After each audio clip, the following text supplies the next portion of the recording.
ধন্যবাদ।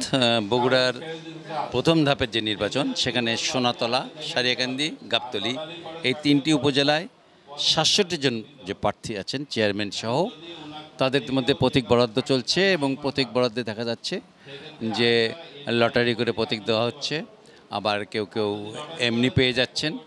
অর্থাৎ যিনি যেটা চেয়েছেন সেখানে যদি কোনো প্রতিদ্বন্দ্বী না থাকে তবে সেটা সেমনি পেয়ে যাচ্ছেন। তবে আমরা দেখতে পাচ্ছি যে এখানে প্রতীক বরাদ্দ নিয়ে তেমন কোনো যে সমস্যা সেটা হচ্ছে না।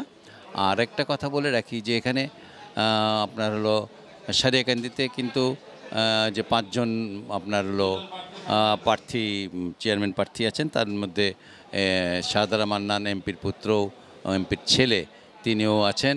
এছাড়া তার ভাই সোনাতলায় যে এমপির যে ভাই সোনাতলা লিটন তিনিও আছেন।